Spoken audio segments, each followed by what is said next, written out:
आज के legal video के टॉपिक में हम दंड प्रक्रिया संहिता 1973 के अंतर्गत आने वाले जमानत की निरस्ती किसे कहते हैं एवं जमानत की निरस्ती के आधार नामक टॉपिक का अध्ययन करेंगे। तो चलिए शुरू करते हैं। प्रश्न ये पूछा जाता है कि जमानत की निरस्ती किसे कहते हैं एवं जमानत की निरस्ती के आधार बताइए। इसका उत्तर देख लेते हैं। सबसे पहले जमानत की निरस्ती देख लेते हैं। जमानत की निरस्ती जमानत के आदेशों में ही अंतर्निहित होती है और न्यायालय कभी भी उसे वापस ले सकता है या उसे निरस्त कर सकता है। जमानत के निरस्ती के संबंध में संहिता में निम्नलिखित उपबंध हैं। नंबर 1, धारा 437 की उपधारा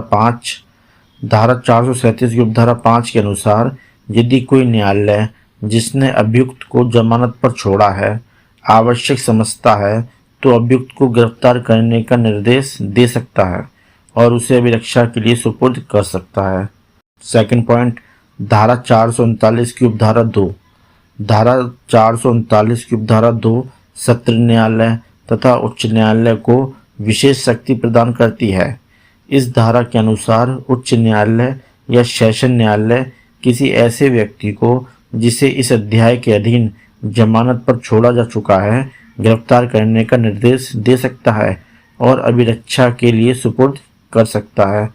दिल्ली प्रशासन बनाम संजय गांधी एक वाद आया था। इस मामले में उच्चतम न्यायालय ने निर्धारित किया कि धारा 439 की उपधारा 2 के अधीन जमानत रद्द करने के लिए एक प्रमाणिक प्रथम दृष्टया कारण अवश्य होना चाहिए। केवल साक्षी के पक्षद्रोही हो जाने मात्र से ही जमानत रद्द करने का कारण उत्पन्न नहीं होगा।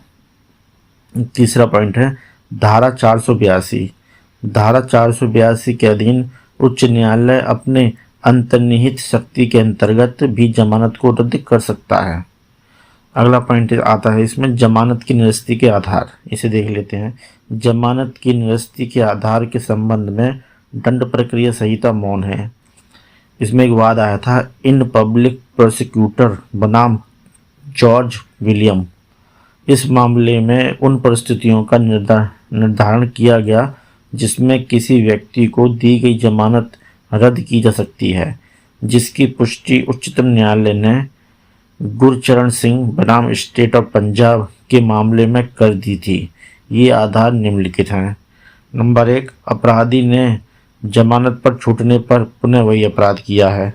सेकंड पॉइंट, वह अन्वेषण की कार्रवाई में हस्तक्षेप कर रहा है तथा अपराध से संबंधित तथ्य एवं वस्तुओं को अपने कब्जे में ले रहा है। तीसरा पॉइंट, अभियोजन के साक्ष्यों को वह तोड़ रहा है तथा डरा धमका रहा है। फोर्थ पॉइंट, वह फरार हो रहा है तथा अपने जमानतदारों से नियंत्रण से परे हो रहा है। फिफ्थ पॉइंट यह है कि विचारण के लिए अपेक्षित समय पर अभियुक्त व्यक्ति उपस्थित नहीं हुआ है। दोस्तों, उम्मीद करता हूँ ये टॉपिक आपको पसंद आया होगा। आपकी सहायता एवं सहूलियत के लिए इस टॉपिक का PDF लिंक वीडियो के नीचे डिस्क्रिप्शन में है। आप चाहे तो वहां से PDF फाइल डाउनलोड कर सकते हैं। साथियों, अगर वीडियो पसंद आया तो लाइक और सब्सक्राइब कीजिए।